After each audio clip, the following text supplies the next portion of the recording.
அம்மா நாங்க போயிட்டு வரோம். சரிப்பா, சந்தோஷமா போயிட்டு வாங்க. ஏண்டி நீ வரலையா? ஏங்க நானும் தானே வர்றேன்.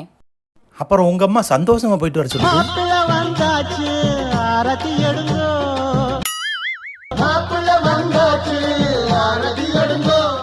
எங்கேயா போற? மாயாண்டி கெடா வெட்டுறான்ல, அங்கதாண்டி போறேன். மாயாண்டி உன்னை கூப்பிட்டானா? இல்ல. மாயாண்டி பொண்டாட்டி உன்னை கூப்பிட்டாளா? இல்ல. யாருமே கூப்பிடல, அப்புறம் எதுக்கே போற? ஊர்ல எல்லார் வீட்லயும் சொல்லிருக்காங்க, அவங்க வந்த நேரம் நம்ம பண்ணையில இருந்திருப்போம். ஏன் பண்ணைக்கு வர வேண்டியதானே, போன் பண்ண வேண்டியதானே? என்னடி பட சொல்ற? அந்த மானங்கட்ட சோறே வேண்டாம், ஒழுங்கா பண்ணைய பாரு. சித்தி மொத பந்தி ஆரம்பிச்சிட்டாங்க, சீக்கிரம் வா. இதோ வரேன்டி. நீ எங்கடி போற? மாயாண்டி கெடா வெட்டுக்கு. அவங்க தான் கூப்பிடலையே. அதான் இவ கூப்பிடுறாளே. மாயாண்டிக்கு இவருக்கு என்னடி சம்பந்தம்? ஒரு சம்பந்தமும் இல்ல. நான் ஒண்ணும் மானங்கிட்ட கூப்பிடாத இடத்துக்கு ஒண்ணும் போல, இவ கூப்பிடுறாளேன்னு போறேன். அப்பா, எலியும் ஓனானும் கறி திங்க அலையிறியா? ஏங்க என்ன தீவிரமா யோசனை பண்ணிட்டு இருக்கீங்க? தீபாவளி வருதுல, உனக்கு நகை வாங்கி கொடுக்கலாமான்னு யோசனை பண்ணிட்டு இருக்கேன். அப்படியாங்க? எத்தனை பவுனுங்க வாங்கி தர போறீங்க? எவ்வளவுங்க காசு வச்சிருக்கீங்க? யோசனை பண்றதுல இது காசு.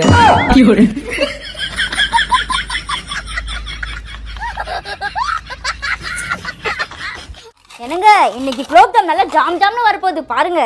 யாருமா இப்போ உன்னை குலோப்ஜாம்லாம் செய்ய சொல்றது? ஏற்கனவே நான் சுகரை கட் பண்ணணும்னு நினச்சிக்கிட்டு இருக்கேன். சுகரை கட் பண்ண போறீங்களா? ஏன்? ஒரு நாளைக்கு ஒரு மனுஷன் 1 டேபிள் ஸ்பூன் சுகர் தான் எடுத்துக்கணுமா, அதுவே அதிகம்ன்றாங்க. அதுக்கு மேலே சுகர் எடுத்தால் நம்ம பாடியில் பல சேஞ்சுகள் உருவாகுமாமா. அதனால தான் நான் சொல்கிறேன், மொத்தமாக நான் சுகரை கட் பண்ண போகிறேன் இன்னிலேருந்து. அப்போ இன்னைக்கு குலோப்ஜாம் சாப்பிட மாட்டீங்களா? சாப்பிட மாட்டேன்னு நான் சொல்லலம்மா, சாப்பிட்றேன். இன்னைக்கு உனக்காக இன்னைக்கு ஒரு நாள் நான் சாப்பிட்றேன். நாளையிலேருந்து சுகரை கட் பண்ண போகிறேன். எனக்கு நான் நாளைக்கு ரசகுல்லா செய்ய போறேன், உங்களுக்கு வேணாமா? நாளைக்கு ரசகுல்லாவா?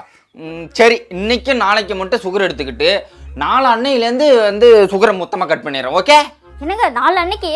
என்னால் சுகரை கட் பண்ண முடியாதுமா, நான் தோல்வியை ஒத்துக்கிறேன். நான் சுகர் சாப்பிட தான் போகிறேன், சாப்பிட்டு சாவ தான் போகிறேன். நீ சுட்டு போடு. அப்படி சொல்லு. என்னாலே சுகர் கட் பண்ண முடியா, இவர் கட் பண்ண போறாங்க. அமைதி, நிம்மதி, சந்தோஷம், இத மூண பத்தி ஒரே வரியில சொல்லுடா.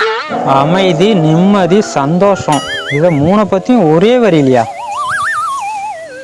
சொல்றேன்டா.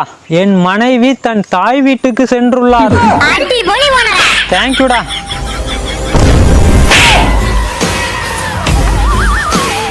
இனிமே வாயை மூடவே மாட்டேயா. அமைதி. இனிமே எங்க அம்மா வீட்டுக்கு போகவே மாட்டேயா. நிம்மதி.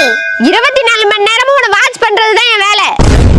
சந்தோஷம். மூன்றும் ஒரே நேரத்தில் முடிந்து விட்டது. கஷ்டப்பட்டு பண்ணைய கட்டி வச்சிருந்தா ஏதோ ஒரு மூதேவி கள்ளி கடியில முட்டையை விட்டு வச்சிருக்கு. அந்த முட்டையை எடுக்காதடி. நீதான் இந்த வேலையை பாத்தியாடி? நான் முட்டை போட்டு 3 மாசம் ஆச்சுடி. வேற எவதான் இந்த முட்டையை போட்டிருப்பா? திரும்பி பாருங்க மிஸ்டர் ஓனர் பொண்டாட்டி. யாராயா முட்டையை எடுத்தது? இந்தவள பயிர் நடவு போறதுக்கு ஆள் வரலையா? வா, நான் போய் நடவு போடலாம். யோ, எங்க அம்மா என்ன சின்ன வயசுல தங்கத்தட்டுலயே சோறு ஊட்டி வளர்த்துச்சியா? இந்த காலை கொண்டாந்து நான் சேத்துல வைக்கணுமா? ஓ, என்னதான் உங்க அப்பா அம்மா உன்னை தங்கத்தட்டிலே சோறு ஊட்டி வளர்த்தாலும் சேத்துல விளையிற நல்லா தான் சோறாக்கி திங்க முடியும். 3 வேளையும் சோறு திங்கணும்ல, இதை மூடிட்டு வா போலாம். பிரியாணி செஞ்சேன், பிரியாணி இப்படி ஆயிடுச்சு. இந்த பிரியாணி எடுத்துட்டு உங்க பிரியாணி கொஞ்சம் கொடுங்களா? உன் பிரியாணிலாம் எனக்கு வேணாம், நானே போய் பிரியாணி செஞ்சு சாப்பிட்டுக்கிறேன் அப்படின்னு செய்ய போனியே. செஞ்சது எப்படி இருக்கு? கொழா புட்டையும் கொண்டைக்கல்லையும் ஒன்றா போட்டு கலக்கின மாதிரி இருக்கு அந்த பிரியாணி. அதை வந்து என் கல்லை வந்து மாற்ற வந்திருக்கேன். செருப்பை பிஞ்சிரும் உனக்கு. அதே எடுத்துகிட்டு போய் சாப்பிடு போ, அப்போ தான் உனக்கு புத்தி வரும். தரமாட்டல, அடுத்த வாட்டி இந்த கடை பிரியாணியோட சூப்பரா செய்யணும். யோ, எதிர்த்த வீட்டுக்காரி புதுசா ஸ்கூட்டி வாங்கியிருக்கா. அதை ஏன்டி என்கிட்ட சொல்ற? நீ தானே வயித்துல எரிச்சல் வந்தா சொல்ல சொன்ன. அவ வாய முதல்ல எரிடா, நாயை விட மோசமா இருக்கு. மாமா, என் நம்பர் என்னன்னு சேவ் பண்ணி வச்சிருக்கீங்க? கியூட்டி. அக்கா நம்பரை ஸ்வீட்டி. ஒண்ணு என் பேரை மாத்துங்க, இல்ல அவ பேரை மாத்துங்க. ஏன் இதுல உனக்கு என்ன பிரச்சனை? 1/2 மணி நேரமா லவ் யூ லவ் யூ எனக்கு மெசேஜ் பண்ணிட்டு இருக்கீங்க.